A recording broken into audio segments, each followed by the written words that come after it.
তবে আল্লাহ পাক যাদের প্রতি দয়া করেছে তারা ব্যতীত বলি সুবহানাল্লাহ।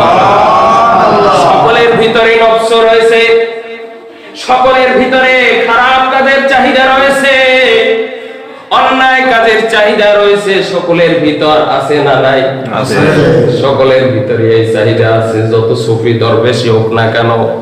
কিন্তু আল্লাহ পাক রব্বুল আলামিন বলেন ইল্লা রহিমা রব্বি, তবে রব যাদের প্রতি শুধুমাত্র দয়া করেছে তারা হচ্ছে ভিন্ন, তাদেরকে এই চাহিদা থেকে মুক্ত রেখেছেন একজন, তিনি কে? আল্লাহ পাক মুক্ত রেখেছেন যাদের প্রতি দয়া হয়, তাদের অন্তরে খারাপ কাজের চাহিদা তৈরি হয় না, তাদের অন্তরে ভালো কাজের চাহিদা হয়, ভালো কাজ করতে মন আগ্রহ প্রকাশ করে। কিন্তু নফসের স্বভাব চরিত্র হচ্ছে খারাপ কাজ করা, খারাপ কাজের আদেশ করা।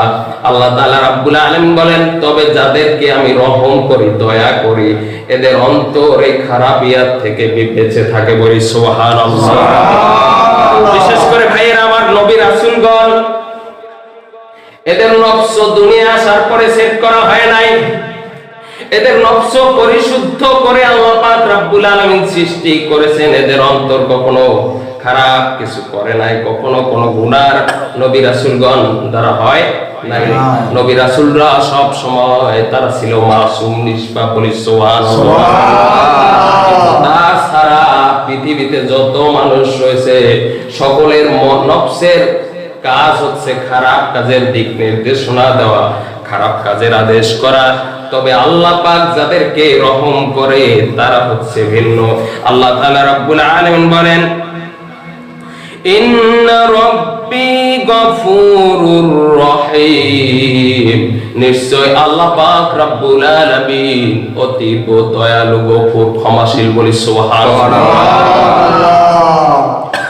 এজন্য সম্মানিত সুধী, আমাদের নফস একবারে দয়া করে আল্লাহ পাক মনে হয় পুত পবিত্র করে দিয়েছে, কি বলেন? না, পুত পবিত্র আছে আমাদের নফস না। আমাদের মন খারাপ কিছু চাই কি চায় না? চায়। যখন দেখবেন যে খারাপ কিছু মন চায় না, খারাপটা দেখলে জ্বালা ধরে, ভালো কাজ করতে আপনার মন চায়, তখন বুঝবেন যে আপনার প্রতি দয়া করতেছেন একজন, তিনি কে? যখন দেখবেন দুনিয়ার কাজ আপনি করতেছেন কিন্তু জুমার আযান হয়েছে, মসজিদে ছুটে যাইতে মন চায়, কাজ কাম করতে আর ভালো লাগে না, বুঝতে হবে আপনার প্রতি দয়া করছেন কে? আল্লাহ দয়া করছেন। এজন্য আবারও শুকরিয়া আদায় করে জবান খুলে বলি আলহামদুলিল্লাহ।